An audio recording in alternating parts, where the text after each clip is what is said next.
जय सियापति रामचंद्र भगवान की जय। सप्तषष्टितमः सर्गः। लक्ष्मण का क्रोध। दीर्घ कालोषी तस्मिन् गिरो गिरिवनप्रियः वेदेहा प्रियमाणक्षन् स्वचाचितन् विलोभ्यन् अतः दशरथिश्चित्रन् चित्रकूटं दृश्यत भार्या मसंकाशः सचिमिव पुरंदरः। उधर गिरि तथा वन के प्रेमी श्री राम को उस पर्वत पर रहते हुए बहुत दिन हो चुके थे। एक दिन वे देवतुल्य दशरथ नंदन राम सीता का तथा अपना मन बहलाने के लिए सीता को रम्य चित्रकूट का दर्शन उसी प्रकार करा रहे थे मानो इंद्र सची को दर्शन करा रहे हों। ताम तथा दर्शित्वा तु मैथिली गिरि निम्न गाम निषाद गिरि प्रस्थते सीत्या सह राघवा।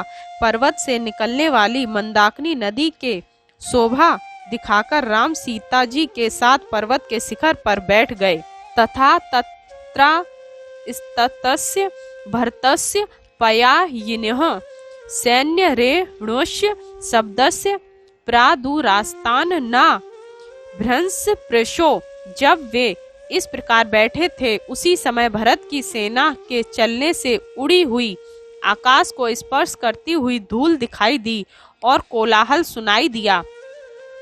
एतस्मिन् नरंत्रे त्रस्ता शब्देन महता ततः अदीर्ता यूथपा मताः सयूथा धुद्रु विदृशः।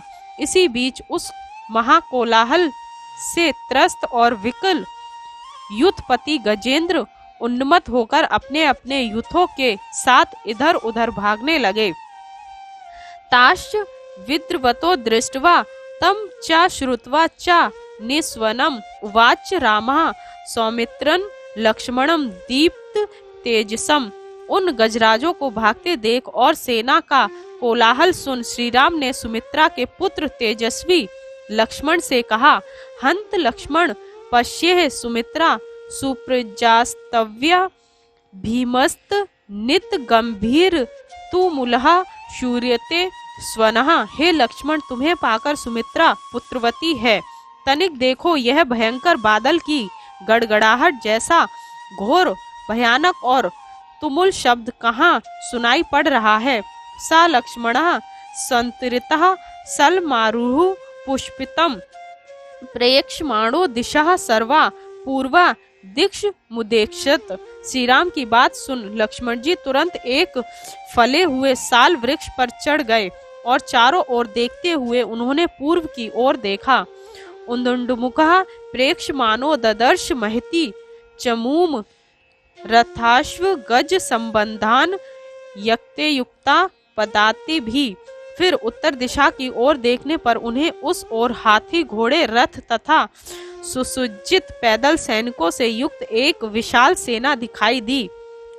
तामश्व गज संपूर्णा रथ ध्वज विभूषिताम संशय सेनाम रामाय वचनम चेदम ब्रवीत। हाथी घोड़ों से युक्त और रथों पर लगी पताकाओं से सुभूषित उस सेना का वृतांत निवेदन करते हुए लक्ष्मण जी ने श्री राम से कहा, अग्निम संस्मेतवार्य सीता च भजताम गुहाम संजयम कृष्व चाप च सराशच कवचनम। तथा आप अग्नि बुझा दें, सीता जी गुफा भीतर जा बैठे और आप कवच पहन लीजिए तथा धनुष बाण संभालिए। तम रामः पुरुष व्याघ्रो लक्ष्मणं प्रत्युवाच, अंगवेक्षस्व सौमित्रे कस्यमान मन्यसे चमूम। यह सुन पुरुष सिंह राम ने लक्ष्मण जी से कहा, हे वत्स सौमित्र, ध्वज चिन्हों को ध्यान से देखकर यह बताओ तुम इसे किसकी सेना समझते हो। ए मुक्तस्तु रामेण लक्ष्मणो वाक्यम ब्रवीत दिदशिन्निव ता सेनान रूषितः पावको यथा। श्री राम के ऐसा कहने पर लक्ष्मण अपने क्रोध से अग्नि के समान मानो उस सेना को भस्म कर डालने की इच्छा करते हुए बोले, संपन्नम राज्य मिच्छस्तु व्यक्त्यम प्राप्य भिषेचनम अवाम हंतु संभेति केक्या भरतः सुतः। स्पष्ट दिखाई दे रहा है कि अभिषेक के पश्चात निष्कंटक राज्य पाने के लिए केकई का पुत्र भरत हम दोनों का वध करने के लिए आ रहा है। गृहीत धनुषो चावान किरिन वीर श्राव्ये अपि द्रक्ष्यामि भरतन यत्कृते व्यसनम महमत। हे वीर, धनुष्बाण लेकर हम पर्वत का आश्रय लें। जिस भरत के कारण हम पर विपत्ति आई है, आज उसे हम देख लेंगे। भरतस्य वदे दोषम ना ही पश्यामि राघवा पूर्वापाकारणम हत्वा ना हधर्मेण युज्यते। हे राघव, मुझे तो भरत के मार डालने में कोई दोष दिखाई नहीं देता। पूर्व अपकारी को मारने से कोई पाप भी नहीं लगता। पूर्वपकारी भरतस्य धर्मस्य राघवः एतस्ति निहिते कृतस्ना मनुषाधि। वसुंधराम, भरत ने पहले अनिष्ट किया और यह धर्म को त्याग चुका है, अतः इसका वध करके आप संपूर्ण पृथ्वी के राज्य का उपभोग कीजिए। अधः पुत्रन हंतन संख्ये केकई राज कामुका मया पश्येत सुदुखार्तः हस्त भग्निमेव द्रुमम। जैसे हाथी वृक्ष को उखाड़ फेंकता है, उसी प्रकार राज्य कामुक केकई आज मेरे द्वारा रण में आहत अपने पुत्र को दुखी होकर देखें। केकई चा वधिष्यामि सानुबंधवा सबांधवाम कलुषेणाद्य महता मेदिनी परिमुच्यताम। मैं उस केकई को भी उसके भाई बंधु और मंथरा आदि दासियों सहित मार डालूंगा, जिससे यह पृथ्वी केकई रूपी महापाप से छुटकारा पा जाए। अमेध्यम संयतम क्रोधम सत्कारम च मानद मोक्ष्यामि शत्रु सैन्येषु कशेषविव हुताशनम।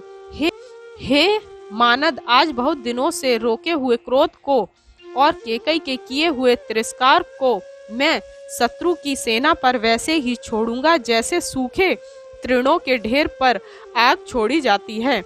शरणाम धनुष चाह मृणो अस्मि महामृधे सैन्यम भरतम हत्वा भविष्यामि न संशय।